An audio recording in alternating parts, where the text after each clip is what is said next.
Bienvenido a la lección de hoy. Recuerda que subimos vídeos todos los días. ¡Vamos allá!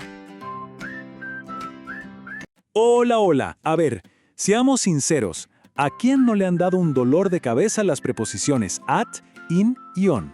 Si es su caso, llegaron al lugar indicado. Hoy vamos a resolver este enredo de una vez por todas, con una herramienta súper útil para que nunca más duden. Y es que el problema es este, ¿no? En español, facilísimo. Usamos en para todo y listo. Pero en inglés de repente, ¡boom!, aparecen 3 opciones. Pero tranquilos, que para el final de esta explicación van a tener una regla muy sencilla para saber siempre cuál elegir. Muy bien, aquí viene el truco. La clave para que esto deje de ser un problema se llama la regla de la pirámide. Piénsenlo como un modelo mental supervisual que nos va a guiar de lo más general a lo más específico. Empecemos por la base de la pirámide, lo más grande. Aquí vive la preposición in. En se usa para las ideas más amplias, más generales. Imaginen que en es como un gran contenedor, ya sea de tiempo o de espacio. Siglos, años, meses, países, ciudades, todo lo que abarca mucho. Ok, ahora subimos un escalón en la pirámide y nos encontramos con on. Aquí la cosa se pone un poco más específica. Ya no hablamos de un año entero, sino de un día en particular. No hablamos de un país, sino de una calle o de una superficie. Con on empezamos a hacer zoom. Y llegamos a la punta de la pirámide, a lo más preciso de todo. Aquí está at. Esta preposición es para el detalle milimétrico, la hora exacta en el reloj, una dirección específica, un punto de encuentro. At es como un rayo láser, el francotirador de las preposiciones. Bueno, ahora veamos cómo esta idea de la pirámide funciona de maravilla cuando hablamos del tiempo, que es donde la verdad casi siempre nos confundimos más. Miren qué clara es la lógica. Empezamos con lo general, usando in, en 2025, todo un año. Luego nos volvemos más específicos con on Monday, un solo día. Y al final, la máxima precisión con at 5 p.m., la hora exacta. ¿Ven el patrón? Es un zoom, de lo más grande a lo más pequeño. Entonces, repasando. In lo vamos a usar siempre para esos grandes bloques de tiempo. Siglos, años, meses, las estaciones. Y también para las partes generales del día, como in the morning o in the afternoon. Ahora con on, la palabra mágica es día. Si la idea central es un día, es casi seguro que necesitan on. Un día de la semana, on Sunday. Una fecha completa, on December 25th. Un día especial, on my birthday. Si piensan en día, piensen en on.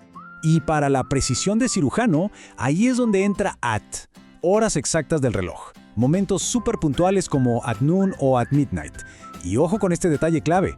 Decimos on Christmas Day porque está la palabra day, pero si nos referimos a la temporada festiva en general, decimos at Christmas.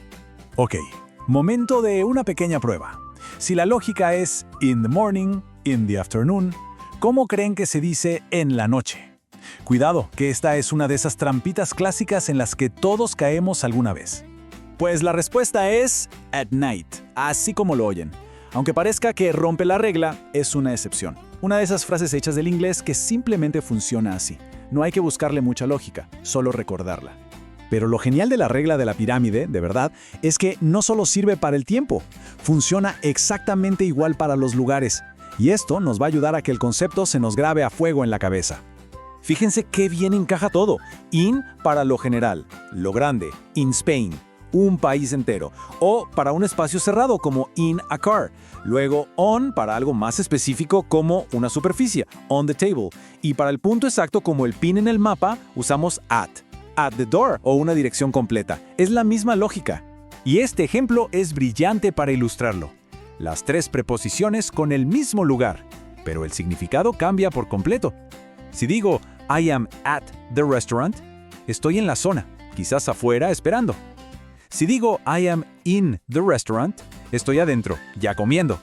Y si digo I am on the restaurant, bueno, espero que haya una buena razón para estar subido en el techo. Ok, ya tenemos la regla principal bien afianzada. Ahora vamos a pulir los detalles. Vamos a ver esos errores comunes y esas excepciones para que de verdad lo dominen por completo. Aquí hay 2 puntos cruciales. Primero, el transporte. La lógica es esta. Si es un vehículo pequeño o privado, donde básicamente uno va sentado y ya, usamos in a car, in a taxi. Pero si es un transporte grande o público, donde uno puede pararse y caminar, usamos on a bus, on a plane. Y lo segundo, importantísimo, con el verbo arrive jamás se usa to.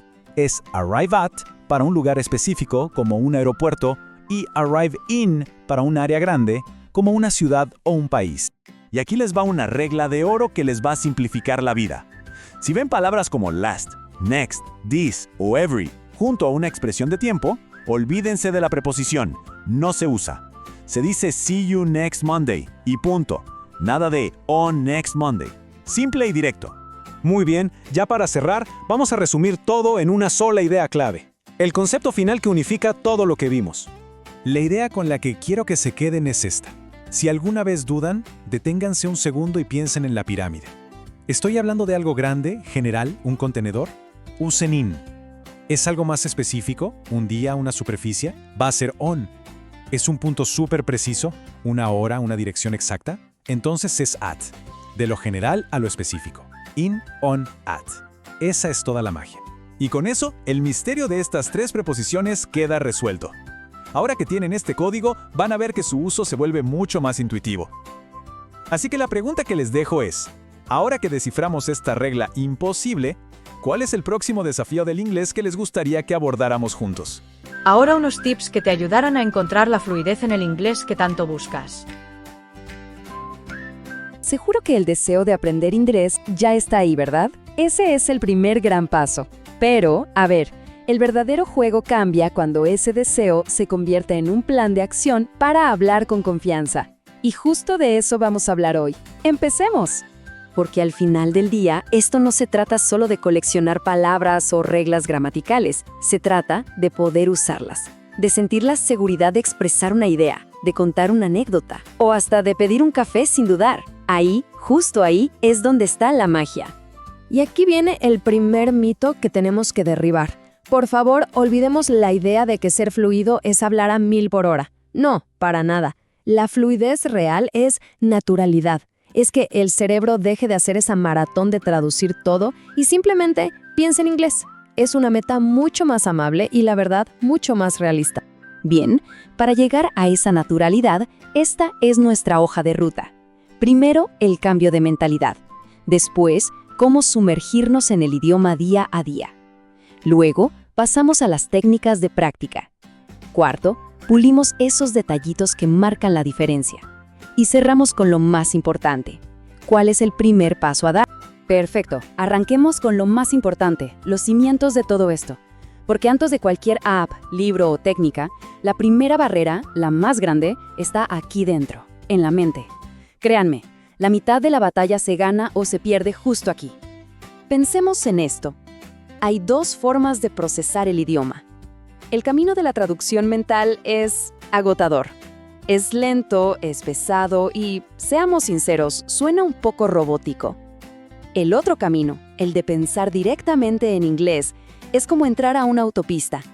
Es rápido, es intuitivo y, sobre todo, entrena al cerebro para que el idioma fluya. Y esta frase es oro puro. Es fundamental perderle el miedo a equivocarse. Un error no es un fracaso, es una medalla. Es la prueba de que se está intentando, de que se está avanzando. Cada error es una lección. Además, un dato. Los hablantes nativos tampoco son perfectos. Se equivocan todo el tiempo, así que relax. Entonces, ¿cómo empezamos a entrenar al cerebro para esto? Con cosas súper pequeñas y cotidianas. Por ejemplo, mientras se camina por la calle, narrar en la mente lo que pasa. That car is red. O al hacer la lista del súper, escribirla en inglés. Milk, bread, eggs. Son ejercicios que parecen simples, pero que van creando esas nuevas conexiones en el cerebro. Muy bien, ya tenemos la base mental. Ahora, pasemos a la segunda parte. ¿Cómo construir sobre ella? Vamos a llevar el inglés de la mente a la vida diaria para que deje de ser una materia de estudio y se convierta en un hábito. Y aquí, ojo, esta es la regla de oro. La consistencia siempre, siempre le gana a la intensidad. Es 1000 veces mejor practicar 20 minutos todos los días que darse un atracón de 4 horas el fin de semana. Se trata de una exposición constante, de hacer que el inglés se sienta familiar, parte del paisaje. Y lo mejor es que para lograr esa consistencia no se necesita más tiempo. Solo hay que transformar el tiempo que ya usamos. A ver, un clásico. Cambiar el idioma del celular. Funciona. Escuchar un podcast en inglés mientras se hace ejercicio. Ver esa serie que nos encanta pero con los subtítulos en inglés. Son pequeños ajustes con un impacto gigante. Ok, ya cambiamos el chip mental y ya creamos un ambiente de inmersión. Llegó el momento de la acción, del entrenamiento duro. Aquí es donde de verdad se empiezan a construir los músculos para conversar. Una de las técnicas más potentes que existen es el shadowing, o la técnica del eco. Los pasos son súper sencillos. Se elige un audio corto, se escucha con atención y luego se intenta hablar encima del original, al mismo tiempo. La clave es imitarlo todo: el ritmo, la melodía de la frase, la pronunciación. Es increíblemente efectivo porque entrena a la boca y al oído a la vez. Pero además del shadowing, hay todo un gimnasio de ejercicios. Leer en voz alta todos los días para que la boca se acostumbre a los nuevos sonidos. Hablarse frente al espejo, aunque parezca raro, da muchísima confianza. Grabar la propia voz ayuda a detectar dónde mejorar. Y por favor, cantar. Cantar a todo pulmón esa canción favorita es una forma divertidísima de practicar. Y claro, aprovechar la tecnología para hablar con gente de otros países. Muy bien, estamos en el cuarto paso. Ya con una base sólida de práctica, es momento de pulir los detalles. Estas son esas pequeñas cositas que hacen que alguien pase de sonar como estudiante de inglés a sonar mucho, mucho más natural. La pronunciación es un mundo. Hay que ponerle foco a esos sonidos que simplemente no existen en español, como el famoso sonido TH de think o that. Pero no solo son sonidos sueltos, es la música del idioma. El inglés tiene un ritmo particular. Entender qué palabras se acentúan en una frase cambia por completo cómo suena y cómo se entiende el mensaje. Y esto es un secreto a voces que a veces nos confunde: las reducciones. En la vida real casi nadie dice going to, sino que dicen gonna. Nadie dice want to, dicen wanna. Aprender a escuchar y eventualmente a usar estas formas más relajadas es dar un salto gigante para entender y sonar como en una conversación de verdad. Y así llegamos al final de nuestro mapa. Ya vimos la mentalidad, la inmersión, las técnicas de práctica y cómo pulir los detalles. Ahora, todo se resume en una cosa: empezar. Y entender que esto, más que una carrera, es un viaje. Es súper importante tener expectativas realistas. Nada se vuelve fluido de un día para otro. Pero con práctica constante, en unos 3 a 6 meses ya se pueden sentir avances importantes. En 6 meses a 1 año se puede alcanzar un nivel intermedio sólido. Y en 1 o 2 años se puede llegar a un nivel avanzado. Como dijimos antes, la clave de todo es la persistencia. Y con esto cerramos. Porque la pregunta más importante no es qué se puede hacer en general, sino qué se va a hacer hoy. ¿Será cambiar el idioma del celular? ¿Probar la técnica de shadowing con un video de 1 minuto? ¿Hacer la lista de pendientes en inglés? La clave es elegir una cosa, solo una, porque el largo camino hacia la fluidez siempre empieza con ese pequeño, único y poderoso primer paso. Suscríbete al canal y únete a la familia. Alcancemos juntos nuestras metas. Recuerda que subimos contenido diario.